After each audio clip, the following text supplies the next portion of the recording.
Jatend migao mar arita kwe Kipchumba Murkomen oramone mane jalup jatend piny Rigathi Gachagua nyaka ndik dhoge ka okwach kich kata nade kaluwore kod weche manyo golo e dhoge ka en Amerka. Murkomen loso kane e romo mano bagi kod apisas mag arita kwe kod jopiny kama kawuono gini e kaunti ma Narok. Murkomen okoni weche Rigathi ewi Kenya tudruok kod kweth njore mag Al-Shabab ok nyis kido mar piny Kenya kata tang'o picha maber. Okoni Gachagua elo dhoge kendo tiyo kod thuolo mag loso kod pinje mana komieno godo chilo apisas mag Kenya. 1 minute he is saying that he has information that is relevant to dealing with Al-Shabaab and people who are doing business and collaborating with the enemy.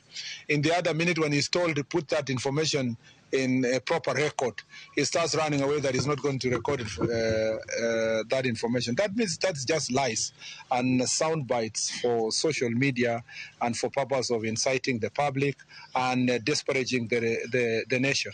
If he is a man enough and he is a person of integrity, he should put his allegations in writing, you know.